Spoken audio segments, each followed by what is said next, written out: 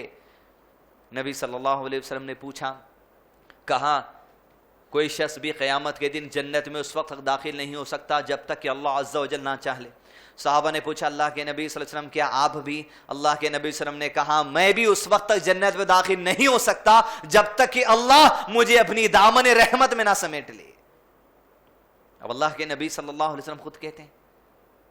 تو عزیزان ملت, سورہ بقرہ سورہ نمبر 2 کی رکو نمبر 26 سے پیغام ملا کہ جو کچھ زندگی راحت میں اور عبادت میں گزر رہی ہے تو اس کا مطلب یہ نہیں کہ آپ جنتی ڈائریکٹ بن چکے.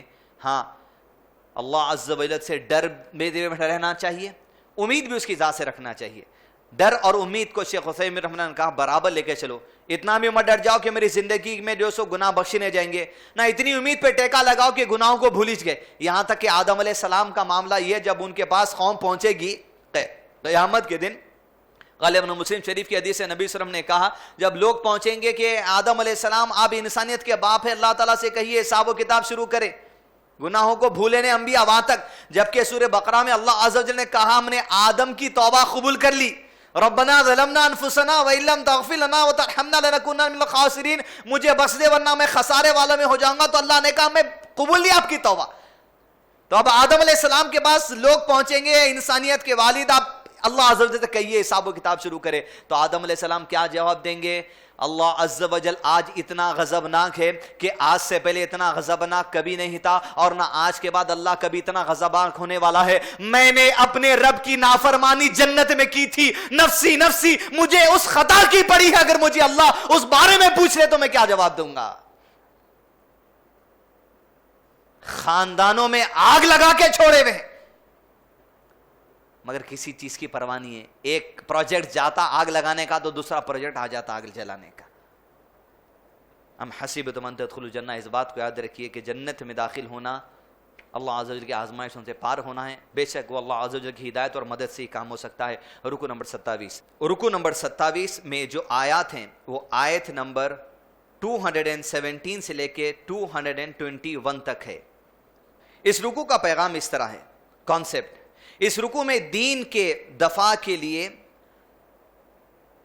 لڑنے کا وجوب اور اس کے بعض احکام کا تذکرہ ہے. مجاہدین اور ان کے مقصد کا تذکرہ اس میں ہے.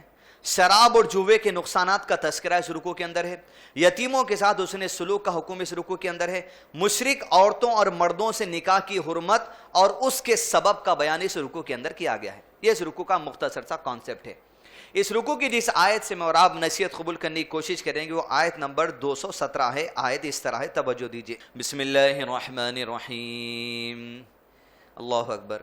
يسألونك عن الشهر الحرام قتال فيه قل قتال فيه كبير وصد عن سبيل الله وكفر به والمسجد الحرام وإخراج أهله منه أكبر عند الله والفتنة أكبر من القتل وَالْفِتْنَةُ أَكْبَرُ مِنَ الْقَتْلِ. آیت اتنی جامع, آپ تصور کر کے دیکھیے کہ اللہ تعالیٰ کے سمجھانے کا انداز کیسا ہے. زندگی کے اندر یہ باتیں ایسی ہیں جو ہم نظر انداز کر دیتے, لیکن اس آیت کو اگر ہم تدبر کریں گے تو سمجھ نہیں آئیں گی بات کہ واقعی میں کئی بات ایسے کر چکے ہیں. اللہ تعالیٰ کہتے ہیں ہوا یہ کہ نبی صلی اللہ علیہ وسلم کو جب اس بات کی اجازت دی گئی کہ مشرکین مکہ 13 سال سے مسلمانوں کو مار رہے ہیں، لہذا اب آپ کو جنگ کی اجازت دی گئی. جیسے جنگ کی اجازت دی گئی، پولیٹیکل لیول پر اور گراؤنڈ لیول پر نبی صلی اللہ علیہ وسلم نے ٹیکٹس کرنا اور کیسا دشمن کے اندر ڈر پیدا کرنا، یہ کاوشیں شروع کر دی. تو آپ صلی اللہ علیہ وسلم نے صحابہ کی ایک ٹکڑی کو بھیجا کہ مشرکین مکہ کا ایک لشکر ہے جو تجارتی قافلہ، ہمیں پتا چلا ہے وہ سفر کرتے ہوئے مکہ کو جا رہا ہے، ذرا خبر لو، کیونکہ مشرکین مکہ نے دھمکی دی تھی کہ مدینے میں گھس کے تمہیں مار دیں گے، کہیں ایسا تو نہیں کچھ سازش سے مدینے میں تو آنے والے ہیں. آپ صلی اللہ علیہ وسلم نے کہا وادی نخلا تک پیچھا کرو جو مکے کے قریب تھا. کہا وادی نقلہ میں دیکھ کے رہو، صرف آپ صلی اللہ علیہ وسلم نے کہا کہ دیکھ کر آؤ، ادھر آنے کا اشارہ ہے تو ہمیں اطلاع دو، انٹیلیجنس ٹیم جو پھرتی ہے اس راستے پر ان کو اطلاع دو، ہم تیاری کریں گے جنگ کی. ہوا یہ حرمت والے جو مہینے 4 ذی الحج کے اور دیگر 4 مہینے محرم ہے، رجب ہے اور ذی القعدہ ہے، حرمت والے مہینوں میں مشرکین مکہ بھی جنگ نہیں لڑتے تھے کیونکہ دین ابراہیم کی پیروی کرتے تھے. یہ جو صحابہ کی ٹکڑی کو بھیجا گیا کہ صرف دیکھ کر آؤ معائنہ کر کے، ہوا یہ کہ اب وہ لوگ یہ سوچے کہ بھئی کچھ ہی دیر میں حرمت والا مہینہ شروع ہونے والا ہے، لہذا کچھ غلط فہمی ہوئی صحابہ کو. ایک شخص نے تیر اٹھا کر مارا مشرکین مکہ کے اس لشکر کی طرف جو مکے میں جا رہا تھا. جیسے تیر اٹھا کے مارے، وقت یہ ہو گیا تھا کہ حرمت والا مہینہ شروع ہو گیا تھا، مغرب کی نماز کا وقت غالباً ہو گیا تھا. اب مشرکین مکہ یہ واویلا مچائے، یہ دیکھو مسلمانوں کو جو اللہ کے دین کی دعوت دینے والے ہیں، یہ مسلمان اب حرمت والے مہینوں کا لحاظ نہیں رکھتے، جبکہ اللہ نے حرمت والے مہینوں میں جنگ لڑنے پر پابندی لگا دی ہے. واہ ویلا، چیخو پکار لگائے، دیکھو مسلمانوں کو. اللہ عز و جل کی پہلی صفات دیکھیے آپ، اللہ عز و جل کسی کے بھی عیب رہو، کسی کی بھی غلطی رہو چھپایا نہیں. اب یہ آیت سے بڑا اہم تدبر ہمارے لیے. اللہ عز و جل نے کہا اچھی بات ہے، حرمت والے مہینوں میں انہوں نے حملہ کیا نا، سنو آیت اللہ تعالیٰ کہیں وَإِخْرَاجُ أَهْلِهِ مِنْهُ أَكْبَرُ عِنْدَ اللَّهِ. اے اللہ کے نبی صلی اللہ علیہ وسلم، لوگ آپ سے حرمت والے مہینوں میں جنگ لڑنے کے بارے میں سوال کرتے ہیں، آپ کہہ دیجئے حرمت والے مہینوں میں جنگ لڑنا بہت بڑا گناہ ہے. صحابہ کی غلطی کو چھپائے نہیں، ہوئی ہے خطا، کہا بالکل یہ بڑا گناہ، اگر انہوں نے حملہ کیا تو بالکل بڑا گناہ ہے. لیکن یاد رکھو اے مشرکین مکہ، کس بات کا واویلا مچا رہے ہو تم، اپنے آستین کے نیچے کتنے گناہ چھپائے رکھے ہو. بالکل حرمت والے مہینوں میں جنگ لڑنا گناہ ہے، لیکن اللہ کے گھر سے طواف کرنے سے لوگوں کو روکنا، مسجد حرام میں لوگوں کو داخل ہونے سے روکنا، مکے والوں کو نکال کے مدینے کی طرف جانے کے لیے مجبور کر دینا، یہ اس سے بھی بڑا گناہ ہے. تم کس گناہ کی بات کرتے ہو؟ سمجھ نہیں آئی کچھ بات؟ کیا سوچنے والے اپن آگے جا کے؟ ہم یہ سوچنے والے ہیں اس آیت کو تدبر کے لیے، لوگوں کی زندگی میں جو چونچ مارنے کی عادت ہو گئی، جو سر ڈال کے لوگوں کی زندگی کھنگالنے کی، مائکروسکوپ لگا کے ڈالنے کی، دیکھنے کی، کچھ عیب نکال کے اچھالنے کی عادت ہو گئی. کسی عالم نے کسی کو برا بھلا کہہ دیا، نوجوان بچوں کے چھچورے پن کی حد تو یہ ہو گئی کہ عالم صاحب کی 200 آڈیو ریکارڈنگ کر لیے اور وہ پھیلا رہے ہیں یہ عالم ہے، یہ عالم ہے، یہ منہج کا، یہ دعویٰ کرنے والا ایسا ہے ویسا ہے، یہ عالم کی بات. ارے اگر کسی نے گالی دی ہے تو بالکل برا کیا ہے، لیکن تم جو کر رہے ہو یہ اس سے بھی برا ہے. کسی کے عیبوں کو اچھال دینا، کسی کی زندگی میں داخلہ لے کر جس سے تمہارا کوئی تعلق نہیں ہے اس گھروں کو آگ لگا دینا، یہ تو اس سے بھی بڑا کام ہے. اور کون تم کو اجازت دیا لوگوں کی زندگی میں داخلہ لینے کی؟ اللہ کے نبی صلی اللہ علیہ وسلم ارشاد فرمایا، مسلم شریف کی حدیث ہے، تم مسلمان کے ساتھ حسن سلوک کرو.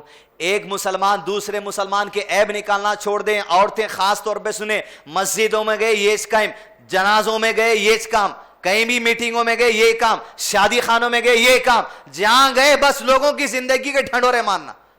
کہا اللہ کے نبی صلی اللہ علیہ وسلم نے، تم لوگوں کی زندگی میں گھس کر عیب نکالنا چھوڑ دو. اگر تم لوگوں کے عیب نکالنا نہیں چھوڑو گے تو پھر اللہ عز و جل تمہارے عیب نکالنے پر آ جائے گا، اور جب اللہ تمہارے عیب نکالنے پر آمادہ ہو جاتا ہے تو تمہارے عیبوں کا پردہ تمہارے گھر میں بھی فاش کر دیتا ہے. ارے رے رے رے ہم ہماری بہو کو بہت اچھا سمجھ رہے تھے نا ایسا نکلے, ہمارے بیٹے کو بہت اچھا سمجھے انہیں ایسا نکلا. تمہارے گھروں میں بھی تمہارے پردے فاش کر دی جائیں گے. تم یہ سمجھ رہے کہ لوگ گناہ کرے تو کرے ہوں گے, بھائی آپ کو کیا تعلق اس سے. معراج کے موقع پر اللہ کے نبی صلی اللہ علیہ وسلم جب دیکھے, عذابوں کا تذکرہ خواب میں دیکھا گیا. لوہے کی چیز لے کے ایک آدمی کو جبڑے سے ڈالا جاتا اور گدی سے نکالا جاتا, سامنے سے ڈالا جاتا اور گردن سے نکالا جاتا. پوچھا فرشتوں سے یہ کون لوگ ہیں؟ کہا ابھی نہیں بتائیں گے, آپ آگے چلیے. سارے مناظر بتانے کے بعد اللہ کے نبی صلی اللہ علیہ وسلم نے کہا کیا میں دنیا میں واپس چلے جاؤں؟ فرشتوں نے کہا ذرا رک جائیے, بخاری شریف کتاب الرقاق کی آخری حدیث, ذرا رک جائیے, وہ باتیں جان لیجیے جس کا ہم نے تذکرہ کیا تھا. 7 باتیں, اس میں ایک بات یہ ہے کہا وہ شخص جس کی گدی سے لوہے کی چیز ڈال کر نکالی جاتی تھی, یہ وہ آدمی کا مزاج ہے. خواتین خاص طور پہ سنیے کہ مردوں میں یہ چیز نہیں ہے, یہ میں دعویٰ نہیں کرتا, آپ لوگوں میں زیادہ ہے, یہ تھوڑا دعویٰ کر سکتا ہوں, اللہ عالم. پھر بھی کہا یہ اس شخص کا معاملہ ہے جب صبح سویرے اپنے گھر سے نکلتا ہے تو ایک سنی سنائی بات لوگوں سے سن لیتا ہے اور وہ بات کو بغیر تحقیق کے لوگوں میں پھیلاتا چلا جاتا ہے, یہاں تک کہ وہ بات ایک سے دوسرے کو جاتی ہے, دوسرے سے تیسرے کو جاتی ہے, یہاں تک کہ وہ بات دنیا بھر کے اندر پھیل جاتی ہے. یہ اس شخص کا معاملہ ہے جو لوگوں کی زندگی کی باتیں بغیر تحقیق کے لوگوں میں اچھالتے پھرتا ہے. کیا سزا ہے؟ یہ سزا ہے ان کے لیے. شیخ آر.کے. نور محمد حفظ اللہ نے کہا یہ حدیث سمجھنے کے لیے آج ہم کو آسانی ہو گئی جب سے واٹس ایپ آ گیا. فیملی گروپ ہے, ایک بھائی کینیڈا کے, ایک بھائی امریکہ کے, ایک بھائی حیدرآباد کے, ایک بھائی جدہ کے, ایک بھائی ریاض کے, ایک بھائی دبئی کے, ایک بھائی کھمم کے. ارے شریف بھائی کی بچی بھاگ گئی, شریف بھائی کی بچی بھاگ گئی, گروپ میں ڈال دیا اور پوری دنیا میں کیا ہوگی باتیں, چرچے ہو گئے. شریف بھائی کی بچی کیوں بھاگی؟ بھاگی بس ختم, ڈال دو. اگر وہ بھاگ کر گناہ بھی کی ہے تو وہ کیوں نہ کی ہوں گی, کوئی اس کے گناہ پہ اگر اللہ چاہے گا تو وہ پردہ ڈالے گا. نبی صلی اللہ علیہ وسلم نے کہا تم لوگوں کے عیبوں پر پردہ ڈالو, کیا تم نہیں چاہتے کہ اللہ تمہارے عیبوں پر پردہ ڈال دے؟ بھاگ گئی بس, اگر وہ بھاگی غلط کی ہوگی, لیکن تم جو کر رہے ہو اس سے بڑا گناہ ہو سکتا ہے. دنیا بھر کے اندر بے تحقیق لوگوں کی باتیں اچھالتے چلے جانا, ہرگز مت کیجیے ایسا کام, ہرگز مت کیجیے. آج مغرب میں ایک لڑکے سے مل کے 6 مہینے سے لڑکا پریشان ہے, بستی والے مل کے, خاندان والے مل کے خود غیر غلط باتوں سے ایسی سازش کر دیے, بیوی پہ بہتان لگا دی اور بیوی نکل کے ماں کے گھر چلے گئی. 6 مہینے سے بچوں کے ساتھ الگ, اور وہ بچہ ہے جو آج سے سالوں پہلے اسلام کو قبول کیا. ابھی مل کر وہ لڑکا مجھ سے کہا سحری میں 3 دن کا سالن گرم کر کے کھا رہا ہوں, میں زندگی کیسا گزاروں پتا نہیں, لوگ عیب لگا کے اتنا پریشان کر دیے مجھ کو.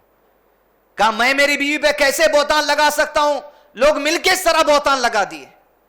آج رشتے توڑنے پہ آ گئے, گھر ٹوٹنے پہ آ گئے. کیوں؟ یہ عیب نکالنے کی عادت کی وجہ سے, بغیر تحقیق کے لوگوں میں پھیلانے کی وجہ سے. جو بات آئے تسلیم کر لینا, ہرگز نہیں. لوگ غلط کیے ہوں گے, لیکن جو تم کر رہے ہو وہ اس سے بڑا گناہ ہو سکتا. اللہ نے مشرکین سے کہا تھا کیا بے شک حرمت والے مہینوں میں جنگ لڑنا بری بات ہے, اللہ کے قریب کبیرہ گناہ ہے, لیکن تم جو کر رہے ہو یہ اس سے بڑا گناہ ہے. اللہ کے نبی صلی اللہ علیہ وسلم عیبوں کو پوچھتے بھی نہیں تھے. ایک صحابی ہے کہ اللہ کے نبی صلی اللہ علیہ وسلم مجھ سے گناہ ہو گیا, کہ اللہ کے نبی صلی اللہ علیہ وسلم مجھ سے گناہ سرزد ہو گیا ہے, مجھے کوڑے لگا دیجئے تاکہ آخرت میں اس گناہ کا عذاب مجھے نہ ملے, مجھے سکون یہی مل جائے. رسول اللہ صلی اللہ علیہ وسلم پلٹ گئے, وہ پھر جا کر کہتے اللہ کے نبی صلی اللہ علیہ وسلم مجھے حد لگا دیجئے. آپ صلی اللہ علیہ وسلم پھر پلٹ گئے, وہ تیسری مرتبہ کہتے ہیں اللہ کے نبی صلی اللہ علیہ وسلم مجھے حد لگا دیجئے. آپ صلی اللہ علیہ وسلم پھر پلٹ گئے. اتنے میں اقامت ہوئی اور اللہ کے نبی صلی اللہ علیہ وسلم مسجد نبی میں امامت کے لیے مصلی پر کھڑے ہو گئے, نماز پڑھا دی.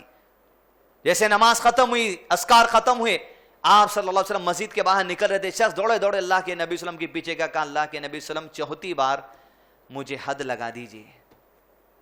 یہ نہیں پوچھے تو کیا کرا, لیکن پتا تھا جب حد لگانے کا تجھے علم ہے تو بڑا کبیرہ گناہ کر آیا. تو اللہ کے نبی صلی اللہ علیہ وسلم نے پوچھا جب تو مسجد میرے سے ملاقات کرنے کے لیے گھر سے نکلا تو کیا اس وقت وضو کر نکلا؟ اس نے کہا میں وضو کر کر نکلا. اللہ کے نبی صلی اللہ علیہ وسلم نے کہا جب یہاں نماز کھڑی ہوئی تو کیا تو نے جماعت کے ساتھ نماز پڑھی؟ کہا میں نے جماعت کے ساتھ نماز پڑھی. کہا اگر تو جب گھر سے نکلا وضو کر کے اور جب جماعت کے ساتھ صلاح پڑھی، جس گناہ کے لیے تو حد لگانے کے لیے کہتا ہے جا اللہ نے تیرے اس گناہ کی مغفرت فرما دی، پوچھے تک نہیں.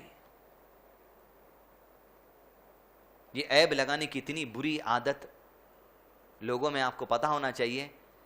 اس دور کا سب سے پیارا گھر نبی محمد صلی اللہ علیہ وسلم کے گھر پہ لوگوں نے تہمت لگا دی.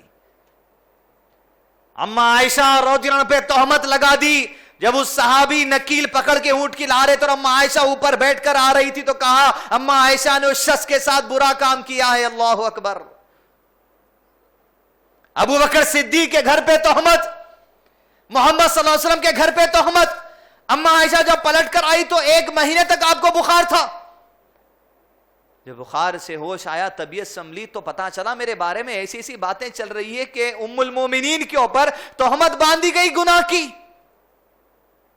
وہ اللہ کے نبی صلی اللہ علیہ وسلم کے پاس جاتی، اللہ کے نبی صلی اللہ علیہ وسلم مجھے میرے والدین کے پاس جانے کی اجازت دیجیے. اتنا سب کچھ ہونے کے باوجود طریقہ کار عورتوں کا دیکھیے، اتنی بڑی تہمت لگی ہے مگر پھر اجازت لے کے جانا ہے. یہاں کے جیسا نے ذرا کچھ غصایا، آٹو چکائے، تھیلیاں لی، اماں کے گھر کو چلے گئے. ایسا ہرگز نہیں. دین کسی لیول پہ نہ چھوڑ دیتے صحابہ، کسی موڑ پہ دین کو نہ چھوڑے. کہاں جاؤں؟ ابو بکر صدیق والد ہیں اما عائشہ کے، سبحان اللہ، کیا پیارے گھر آنے اس دور کے. ان کے گھر کو ٹینشن ڈالی گئی، ان کے گھر پہ تہمت باندھی گئی، ان کے گھر کی عزت اچھالی گئی. اما عائشہ پوچھی میرے باتیں میں یہ باتیں چل رہی کیا سچ ہے؟ کہا بیٹی ہم تو یہی سن رہے ہیں، ہمیں پتا نہیں. 1 مہینہ ہو گیا، اس بات کی وجہ سے بعض صحابہ نے یہ کہہ دیا اللہ کے نبی صلی اللہ علیہ وسلم عائشہ کو طلاق دے دیجیے. سبحان اللہ. 1 مہینے کے بعد اللہ کے نبی صلی اللہ علیہ وسلم آئے، ابو بکر صدیق کے گھر دستک دی. اما عائشہ بیٹھے ہیں، ابو بکر صدیق بیٹھی ہیں، ان کی بیوی بیٹھی ہوئی. اللہ کے نبی صلی اللہ علیہ وسلم نے کہا عائشہ. اما عائشہ کہتی ہیں 1 مہینہ گزر چکا تھا جب سے تہمت اڑی، اللہ کے نبی صلی اللہ علیہ وسلم میرے سامنے بیٹھ کر گفتگو نہیں کی تھی، آج پہلی مرتبہ اللہ کے نبی میرے سامنے بیٹھ کر گفتگو کی. اما عائشہ اور میرے نبی صلی اللہ علیہ وسلم کے بیچ درار پیدا کرنے والے یہ لوگ جو تہمت اڑاتے تھے. کہا اللہ کے نبی صلی اللہ علیہ وسلم نے عائشہ اگر تو نے وہ کام کیا ہے تو اللہ سے توبہ کر، بے شک اللہ توبہ قبول کرنے والا ہے. اور اگر تو نے وہ کام نہیں کیا ہے تو انتظار کر، اللہ عز وجل تیری پاک دامنی کا قصہ اس قرآن میں نازل کرے گا. اللہ اکبر. اما عائشہ کہتی میں علم میں اتنی آگے نہیں تھی جتنا صحابہ تھے، لیکن مجھے یہ تو گمان تک نہیں تھا کہ میری پاک دامنی کے تذکرے قرآن میں ہونے والے ہیں. میں تو یہ سمجھتی تھی کہ اللہ کے نبی صلی اللہ علیہ وسلم کو خواب میں اللہ تعالیٰ کہہ دیں گے کہ آپ کی بیوی پاک دامن ہے. میں نہیں جانتی تھی میرے بارے میں سورہ نور کی آیتیں نازل ہونے والی ہے. یہ کہیں اما عائشہ کا انداز بیان دیکھیے آپ. اللہ اکبر. لوگ ذہن سازی ایسی کر دیتے، کبھی کبھی آپ حق پر رہنے کے باوجود ساری دنیا آپ کو دھتکار دیتی، نہیں تو غلط ہے. اما عائشہ نے کہا اللہ کے نبی صلی اللہ علیہ وسلم اگر میں آپ سے یہ کہوں، تصور کیا 2 لائنز، صرف 2 اسٹیٹمنٹس، اور کتنی دور کی بات اما عائشہ کہہ دی، آپ کے فہم کا اندازہ ہوتا ہے. کہا اللہ کے نبی صلی اللہ علیہ وسلم اگر میں آپ سے یہ کہہ دوں ہاں میں نے وہ کیا ہے حالانکہ میرا رب جانتا ہے میں نے وہ نہیں کیا، تو آپ میری بات کا یقین کر لیں گے. لیکن اگر میں دوسری بات آپ سے یہ کہوں میں نے وہ نہیں کیا اور بے شک میرا رب جانتا ہے میں نے وہ نہیں کیا، آپ میری بات کو ہرگز نہیں مانیں گے، آپ پہلی والی بات کو ہی مانیں گے. اس لیے لوگوں نے ایسی ذہن سازی کر کے چھوڑ دی، آپ نئی کو تسلیم کرنے والے نہیں ہیں. بس اس معاملے میں میرا معاملہ تو وہی ہوگا جو یوسف علیہ السلام اور ان کے والد کا تھا، فصبر جمیل واللہ المستعان علی ما تصفون. اس معاملے میں تو صبر کروں گی یہاں تک کہ اللہ فیصلہ دے دے. یہ بات کہہ کر پلٹی کہ اللہ کے نبی صلی اللہ علیہ وسلم پر وحی کا سلسلہ نازل ہوا. آپ صلی اللہ علیہ وسلم کی پیشانی سے پسینے چھوٹنے لگے. اللہ کے نبی صلی اللہ علیہ وسلم جیسے وحی ختم ہوئی، اللہ کے نبی صلی اللہ علیہ وسلم کے چہرے پر مسکراہٹ آئی. فرمایا عائشہ اللہ عز و جل نے سورہ نور میں تیری پاک دامنی کے لیے آیتیں نازل کر دی. کہہ دیا ان لوگوں نے جو جب یہ سنا کہ ام المومنین اما عائشہ کے اوپر تہمت لگی, کیوں نہ حکمت سے کام لیا, کیوں نہ یہ کہہ دیا وہ تو تہمت ہے ہماری ماں پر, کیوں الزام لگاتے چلے گئے, کیوں سوجھ بوجھ سے کام نہیں لیا, کیوں براڈ مائنڈڈنس سے کام نہیں لیا, کیوں نبی کے گھر کو ستایا, کیوں ابو بکر کے گھر کو ستایا, کیوں اما عائشہ کو ستایا. لوگ وہاں بھی نہیں چھوڑے, لوگ یہاں بھی نہیں چھوڑے. اپنی اس عادت پہ کنٹرول کر لیجئے, بالخصوص خواتین. اور مردوں میں یہ بات نہیں ہے, اس کا کوئی انکار نہیں ہے, بالکل ہے.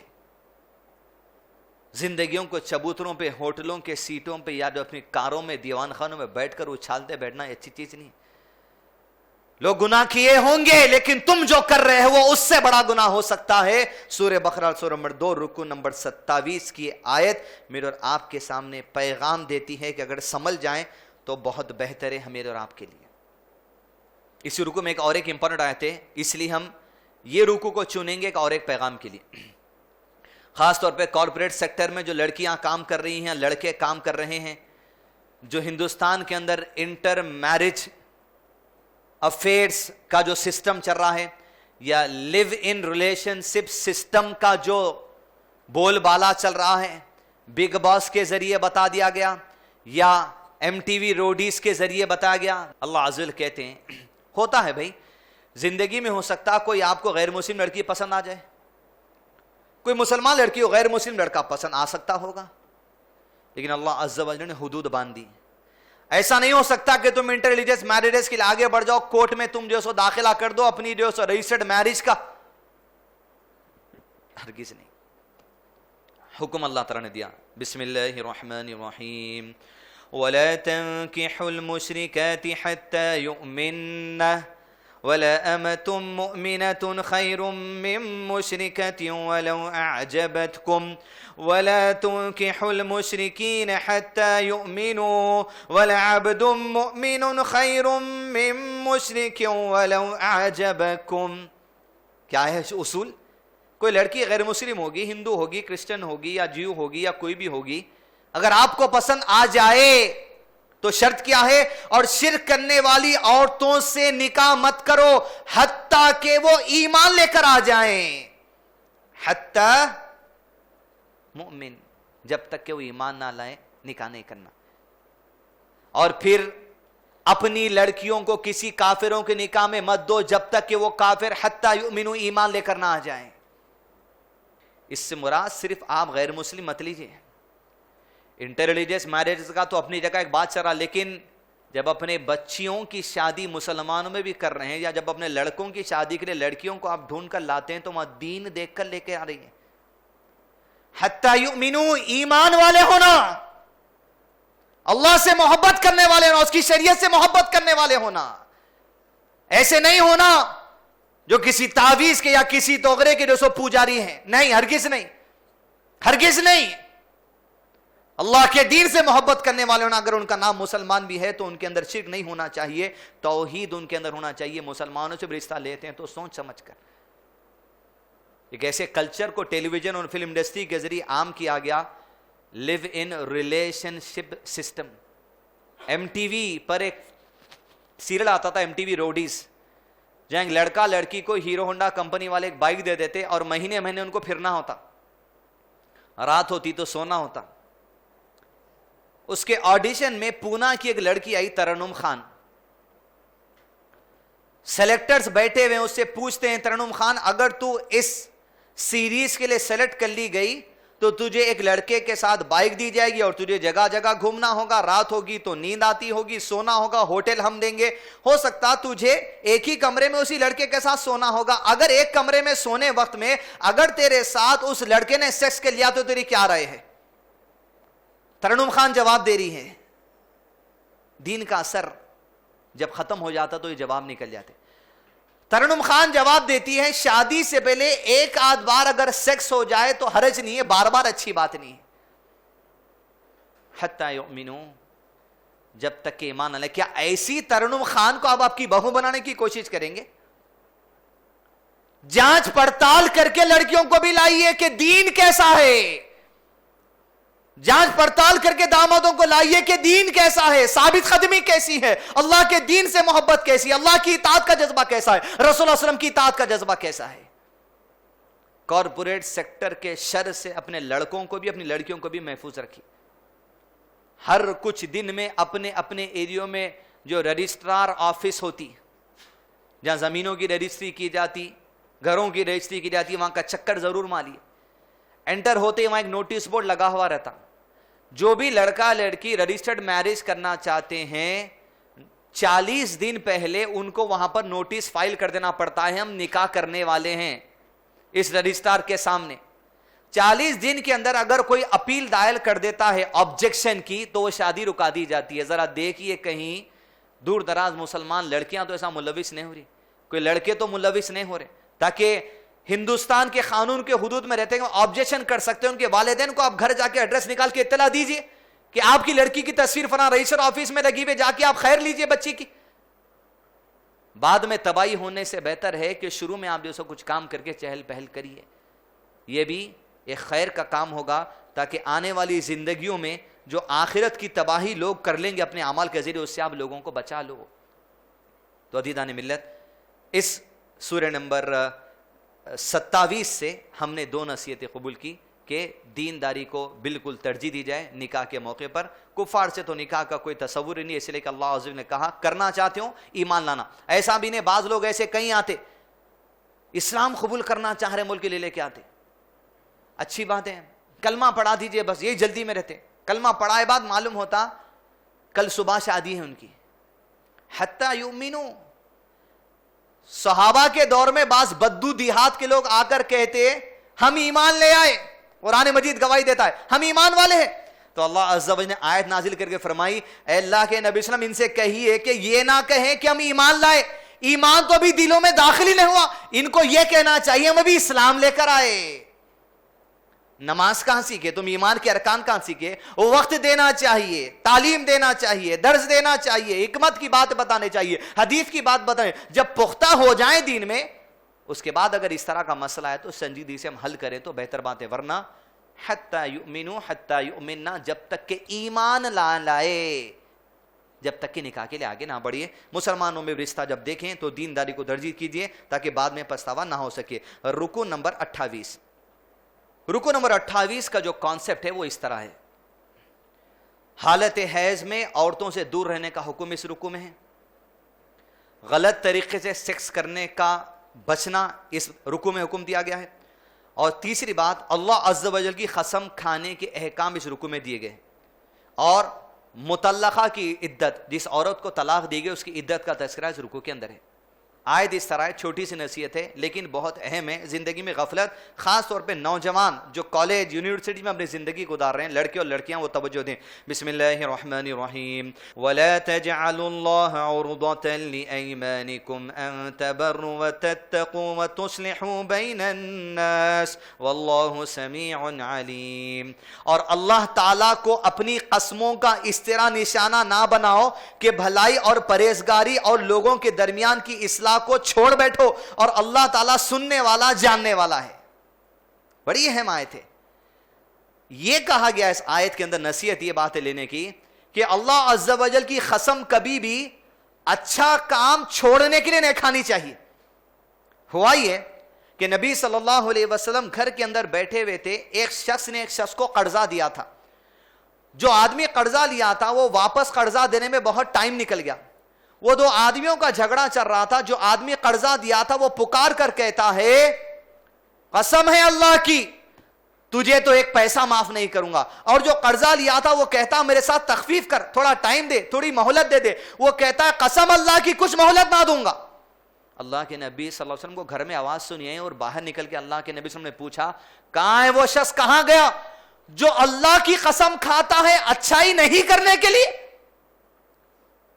جب اسے لایا گیا تو اس نے نبی صلی اللہ علیہ وسلم نے کہا تم اللہ کی قسم کھا کے کہتے ہو کہ ٹائم نہیں دوں گا، ارے یہ تو اچھا کام ہے، اچھے کام نہیں کرنے کے لیے اللہ کی قسم کیوں کھاتے ہو؟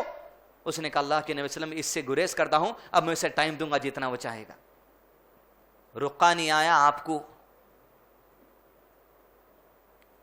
واللہ ایسا پورے عرب میں سالوں رہ کے آئے، واللہ بولے تو اللہ کی قسم اللہ کی قسم ہے ان کے گھر کا پانی بھی پی لیا تو بولے قسم ہے اللہ کی میری اولاد میں سے کوئی ان کے گھر گیا تو تم اللہ کی قسم کھا کے رشتے توڑتے, تم اللہ کی قسم کھا کے میل ملاپ چھوڑتے, واللہ کہہ دیتے ہو. ایک بات سمجھے نہیں آئی بس, نہیں بھائی ہماری عزت ہی نہیں تو کیوں جانا, قسم ہے جائیں گے نا ان کے گھر کو. کیا ہے تماشے. یہ آیت ہم کو پیغام دیتی ہے اللہ عز و جل کے نام کو استعمال نہ کریں ایسے کام کے لیے جس سے تم کبھی قسم کھا کے بتائیے قسم ہے اللہ کی آج سے فکس ڈپازٹ کا سود نہیں لوں گا, کھاتے؟ قسم ہے اللہ کی آج سے ولیموں میں جیسو ایک سے زیادہ ڈش نہیں بناؤں گا, کھائیے. جو قسم کھائے تو پھر کیا کھاتے تم ولیموں میں, کبھی یہ بھی کھائیے. دوسری چیز اللہ عز و جل کے نام کو چھوڑ کے کسی اور نام کی قسم کھانا جائز نہیں. گاڈ پرامس, کون ہے بے گاڈ آپ کا؟ Oh my God, God bless you. God کا لفظ جب آپ استعمال کرتے تو آپ کی نیت میں کون ہے بھائی؟ گاڈ. آپ کی نیت میں اللہ ہونا چاہیے, اللہ. بھلے زبان پہ آپ کے گاڈ نکلے تو آپ ایک کلچر, ایک سٹیٹمنٹ, ایک ایڈیم اپنا رہے, او مائی گاڈ. کون ہے آپ وہ گاڈ؟ تو مسلمان ہے جب گاڈ کا نام لیتے اللہ عز و جل تمہاری زبان اور تمہاری نیت میں ہونا چاہیے. قسم اللہ کی, اے میرے اللہ مدد کر, اللہ کا نام نکالو نا بھائی. ایڈیمز کا استعمال یہ ایڈیٹس کی طرح مت کیجیے. کچھ ایڈیم صحیح ہوں گے, اس لیے کہ ہمارے گھر میں ایڈیمز استعمال کر ذرا میرے کو وہ بہت چرکے مارتے رہتے کبھی. ایڈیمز ایسے جو عقیدے کے قریب آ کے دھکا دے رہے ہیں, ان کا احتیاط کریے. قرآن حدیث میں ایسی اچھی باتیں ہیں, ان کا واسطہ دیجیے. جیسے عائشہ رضی اللہ عنہا ایسی 2 اسٹیٹمنٹس میں کتنی بڑی بات کی تھی. تو اللہ عز و جل کی قسم کے علاوہ کسی اور کی قسم نہیں کھانا چاہیے. جب گاڈ آپ کہتے ہیں تو نیت میں اللہ تعالیٰ ہے تو اچھی بات ہے, نہیں تو ڈائریکٹ اللہ تعالیٰ کا نام لیجیے آپ. دوسری چیز قرآن کی قسم کھا لیے, ماں کی قسم, ممبر کی قسم, جہاں چڑھ گئے مسجد میں آ جاؤ دیکھ لیں گے ممبر پہ چڑھ کے قرآن سر پہ اٹھا کے قسم کھا رہے ہیں. الیکشن چل رہی, M L A M P سروں پہ قرآن رکھ رہے ہیں, قسم کھا کے بول رہا ہوں یہ جو الزام میرے پر الیکشن میں لگے میں نے کرا. کیا دین کا مذاق ہے. اللہ عز و جل کے سوا کسی اور کی قسم نہیں کھاتے. گاڈ پرامس, ڈیڈی پرامس, کچھ نہیں چلتا. گاڈ ہے تو اللہ عز و جل, اللہ عز و جل کا نام لے کے آپ قسم کھائیے. واللہ جیسے اللہ کے نبی صلی اللہ علیہ وسلم صحابہ جیسے قسم کھایا کرتے تھے. اور لاسٹ نصیحت اس میں, عام طور پہ جو اللہ عز و جل کے ایک نام کو ہم ڈھال بنا لیتے وہ انشاءاللہ ہے. آ رہے نا آپ انشاءاللہ, دے رہے نا دعوت رمضان میں انشاءاللہ. نہیں, انشاءاللہ کو آپ ٹالنے کے واسطے ڈھالنے بنا سکتے. انشاءاللہ اس وقت کہا جاتا ہے جب تمہارے کام کا کسی ارادہ پختہ ہو جائے. میں اب یہاں سے نکل کے گھر کو جانے کا پلان ہے بھائی, وہاں تک پہنچوں گا 11:45 بجے. گھر سے پونا کب تک آ رہے ہیں؟ 11:45 تک تو پلان ہے انشاءاللہ. راستے میں ٹریفک ملے تو میں کچھ بھی نہیں کر سکتا. پورا ارادہ جب کام کے لیے ہو جاتا تب. یہ گول پھرانے کے لیے انشاءاللہ بہت استعمال کرتے ہیں ہمارے پاس. لا رہے نا انشاءاللہ, بیٹے تم ڈرو مت. نہیں, ایمان ہمارا پوری تازگی سے گواہی دینا کسی بھی چیز کی, میں ارادہ کر چکا انشاءاللہ. نہیں اللہ عالم بولے دیکھیے بھائی میں ارادہ تو کر رہا ہوں لیکن بول نہیں سکتا کچھ اور مصروفیت کی وجہ سے. اللہ بہتر جانتے میرا اسکیڈول کیا ہے, اللہ بہتر جانے میں آگے کیا کرنے والا ہوں, ابھی تو وعدہ نہیں کر سکتا. کلیئر کر رہا ہو وقولوا قولا سدیدا. تو اللہ عز و جل کے نام کو ڈھال کے لیے استعمال نہ کرے. یہ پیغام مجھ کو دیتا ہے سورہ بقرہ سورہ نمبر 2 رکوع نمبر 29.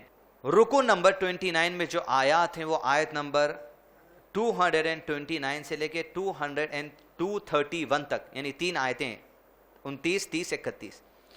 ان آیات میں اللہ عز و جل نے بہت اہم مسئلہ آپ کے سامنے, اس وقت ہندوستان کے اندر شور ہے اس مسئلے کی, طلاق کی. اس آیت کے اندر طلاق کے مسئلے بیان کیے گئے ہیں. اس رکوع کے اندر طلاق کے مسئلے, طلاق کی عدت, خلا کسے کہتے ہیں, یہ تمام چیزیں بیان کی گئی ہیں.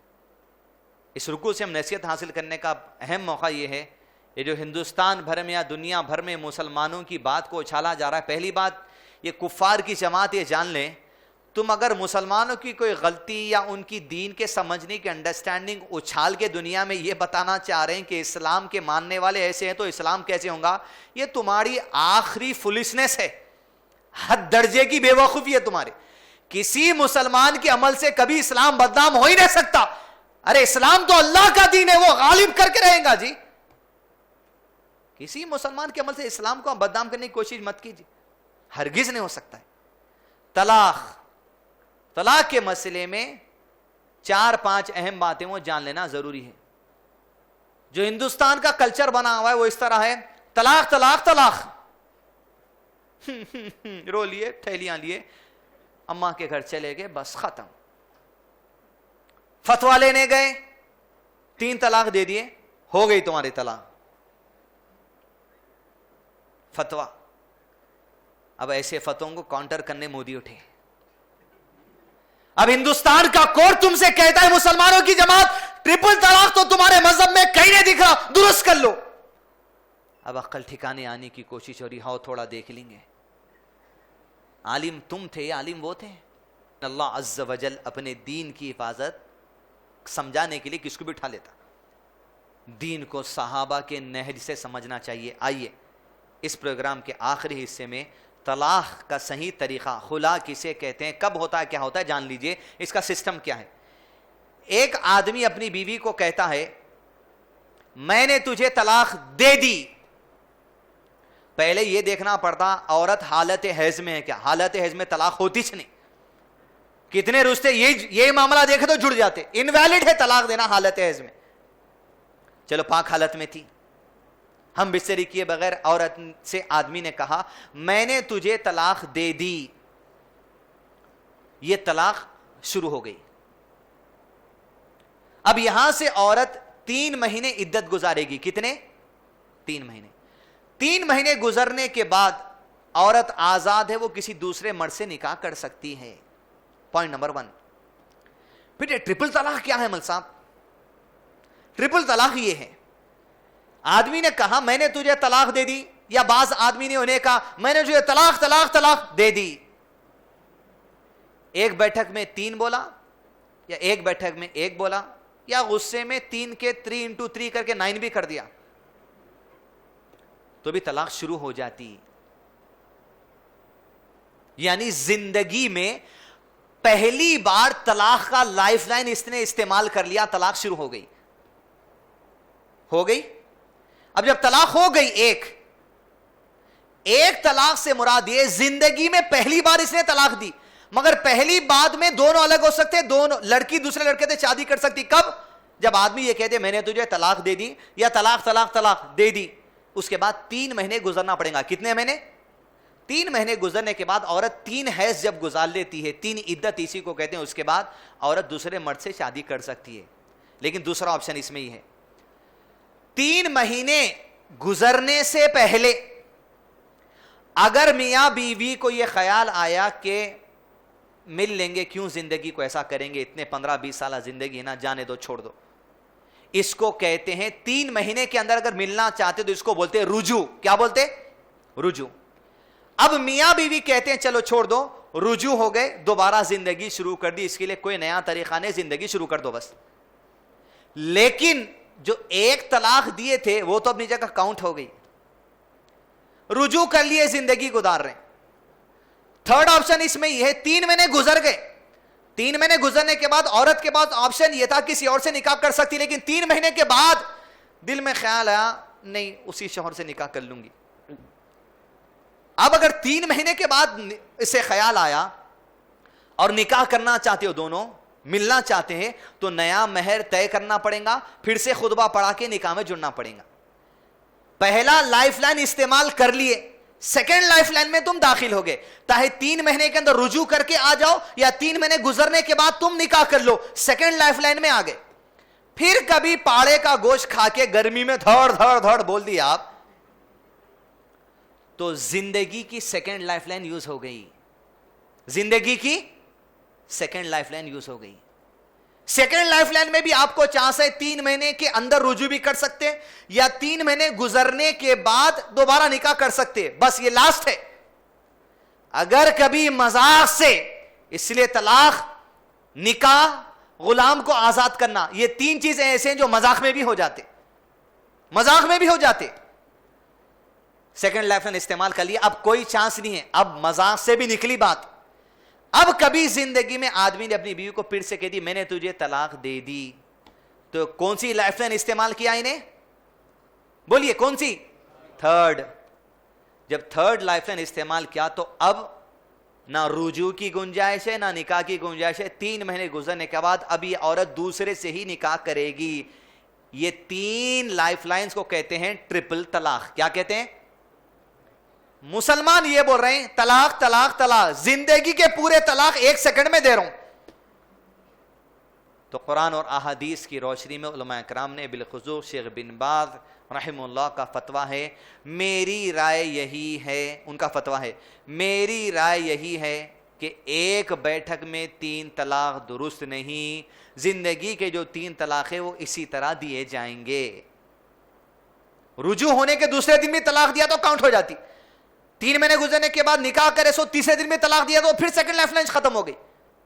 تو اسے کہتے ہیں ٹرپل طلاق. دوسرا مسئلہ, عورت بعض وقت بہت ٹینشن میں آتے, خاص طور پہ دوسری شادی کرتے, ہلا دیتے, طلاق دے دینا. جب عورت مطالبہ کرتی تم طلاق دے دینا, جب عورت پوچھتی تو اس کو طلاق نہیں کہا جاتا, اس کو خلا کہا جاتا ہے. ثابت بن قیس رضی اللہ عنہ کی بیوی نبی صلی اللہ علیہ وسلم کے پاس ہے اور کہا اللہ کے نبی صلی اللہ علیہ وسلم میں ثابت بن قیس کی ایمان اور اخلاق پہ عیب نہیں لگاتی, لیکن میں یہ نہیں چاہتی کہ میاں کے ساتھ رہ کے, شوہر کے ساتھ رہ کے اس کی ناشکری کروں, مجھ سے ناشکری ہونے کے اندیشے, لہذا میں ثابت سے الگ ہونا چاہتی ہوں. رسول اللہ صلی اللہ علیہ وسلم نے کہا کہ اگر تو ثابت سے الگ ہونا چاہتی ہے, وہ جو باغ جو اس نے تجھے مہر میں دیا تھا کیا واپس کر دے گی؟ اس نے کہا میں واپس کر دوں گی. اللہ کے نبی صلی اللہ علیہ وسلم نے کہا ثابت تیری بیوی کو طلاق دے دے. اس کو خلا کہا جاتا ہے. کیا کہا جاتا ہے؟ خلا. جب عورت مانگتی طلاق, خلا مطلب عورت پیٹیشن ڈالتی اپنے شوہر کے پاس کہ مجھے طلاق دے دو, اس کو خلا بولتے. اگر شوہر عورت کے مانگنے پر طلاق دے دے اس کو خلا کہا جائے گا, اور اس کی جو عدت ہے only 1 month ہے. اس کی عدت صرف 1 month ہے, 3 مہینے نہیں ہے. 1 month کے اندر یا 1 month کے بعد خیال آ رہا کہ خلا سے رجوع کرنا, تو علماء کرام نے کہا خلا میں رجوع نہیں ہے. طریقہ صرف یہ ہے کہ خلا کے بعد اگر یاد آئے کہ جو سو مل جانا چاہیے تو دوبارہ نیا مہر طے کرنا پڑے گا, پھر سے نکاح پڑھا کے آپ اس آدمی سے نکاح کر سکتے. یہ طریقہ کار اپنانا ہے. خلا اور طلاق کا مسئلہ اس طرح ہے.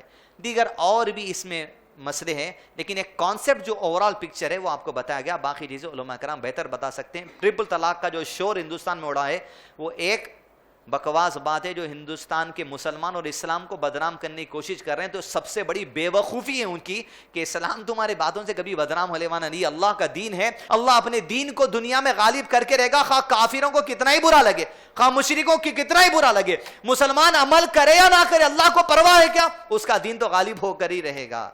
یہی آج کے جو سو اس نشست کا پیغام تھا.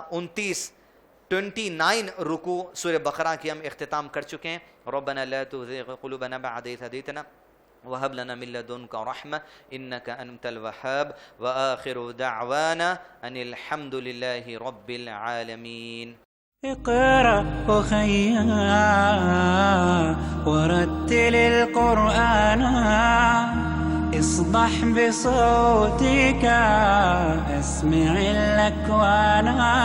اقرأ كلام الله داوي نفوسنا لنحس في أعماقنا الإيمان. كم من فؤاد كالحجارة قسوة فإذا وعى القرآن حين لانا. كم من فؤاد كالحجارة قسوة فإذا